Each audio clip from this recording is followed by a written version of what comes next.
अदो friends ma'am गिदमक्ता इंगा सी new video अमा पूरागा लाक इंगा सी की वीडियो सिदा इन मैम ते खंगन जगदौसी कइनो हाय मतमदको WhatsApp यूजर सिंगी दमक्तनी यामना इंपोर्टेंट ओइबा ट्रिक अदु मने यामना सु कानागदबा एप्लीकेशन ने इंगा सी मैम गिदमक्ता पूरागा लाकलिसी अदुगे एप्लीकेशन दुदि खोइना करी सिजिनबि याय करी यूज तौबि याय हबसि सामना हरदा एफेतंग अहानबदा हाइजगे मैमदा वीडियो सिबो मियंग ताबियो मैमना सामना हरदि खोइगी WhatsApp यूज तौबि सिनाउसिंको कईगुम्बे खोइना लोडना सिजिनबसु लay अदुगा लोडना चाट तौनबा हाइदि खोइगी इमा इपा नत्रे खोइगी इयाम्बा इसे खंगहन्निंगदब याउदुना कनागुम मिसा अमदि खोइना चाट तौना मतमदा हाइदि नुक्सिबे गर्लफ्रेंड अमसुंग बॉयफ्रेंड सुम चाट तौनब लैदुना अदि खोइगी इयाम्बा सिंगना उखिब लैबा सामना हरदो खोइगी सिदि याउरिबा मिसक्से अमु न्यू एल हरसे आइना सुम सि मिंगसिको खोइना सुम दम मेसेज चाट तौरा लैंगाय तंजादि खोइगी सामना हरदि इयाम्बा ला नत्रगना खोइगी इनाउना खोइना खंगहन्निंगदेबा सिगी मिसक्से सिने दुक माना उखिब तारगदि सिगी मिंगसे आई फेतंग उत्केबको आइना सिदा नम्मिसि म्याम एंगबियोबा सिगिसे सिगी मिंगसि खोइना करमना चेंज तौगना हाइबदा खुदक्तको चेंज तौथोकपा यायबा हाइदि मखोइदा खंगहन्निंगदब तारगदि सिगी मिसि खंगथादि खोइ मादा हाइदोखिब याय पादा याम्बदा अदुगा चिंगनबा अकीबा लैरगदि सिगी वीडियो सिबु एंगबियो अदुगी म्याम यामना कानगनि सि वीडियो सि येंगना मतुंगदा खंगना मतुंगदा कइनो हाइबदा अदुगी ट्रिक्स तो सामना हादि खोइगी सिगे आइगी मिंगसि उबिरिसि आइना हौजिक टेक्स्ट तौनरि मिसि अमु न्यू एल हाइदिदोना अदुगा आइगुम्बाइना सुमा थानिङाइ तंजासिदि खोइगी याम्बा नत्र इमा लाएबा अदु आइना खंगनिंगदब तारसि मिंगसि आइगी सिदा अमा सि आइना सानरिबसि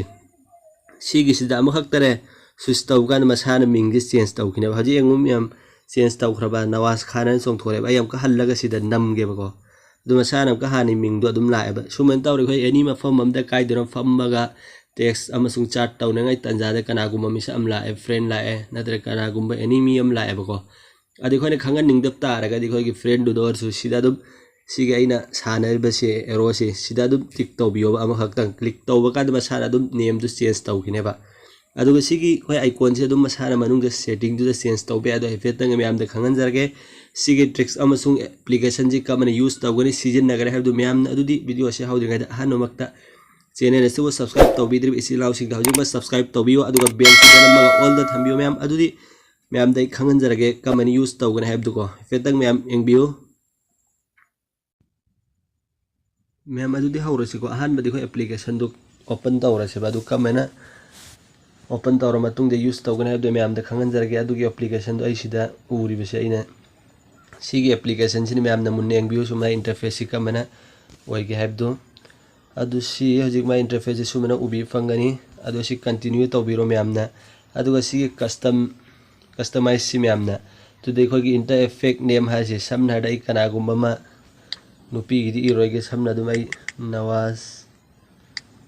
खान ने इरगे बको अदुगा सी सेव तौरगे मैम अदु सी तौखरे अदुगा सी ऑनलाइन अदुम चूज तौबे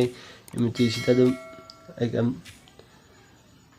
सिदा दुम नहोन तौनिंगम तौरा अदु अदुम बेक हल्लगे बको सीगी स्टार्ट से सिदा दुम सुम ऑन तौबिरो अद्रगी मैम सिगी एरो सी उबि फंगनी सी मैम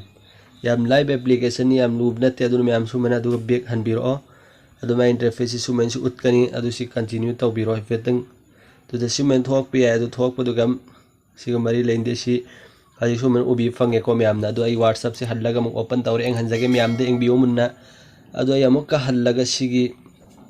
फ्रेंड से अदु आई ओपन तौगे माइ चार्ट से को अदु सी आई मैसेज थानगे अदो सिदै आइना कनागुमम लाए खन मतम ददुम से सुस तौगान मसाने ngो सिदा ऑनलाइन जु थादो एदुम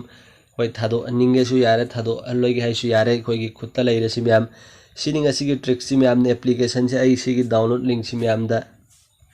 डिस्क्रिप्शन दा पी जगे अदोगी याम लाइन डाउनलोड तौबियो म्याम मैम अदुगा सिगी वीडियो से असिदा लैसिनजरगे अदुगा मतुंग सुम सुम अरे वन ऑफ ट्रिक्स अमसुंग टिप्स की मरमदा खंबिरङाइदमक्ता सोशल नॉलेज हाबा चैनल असिबो सब्सक्राइब तौरगा थंबियो अदुगा बेल नमगा ऑल द थंबियो मैम अदुदि गुड बाय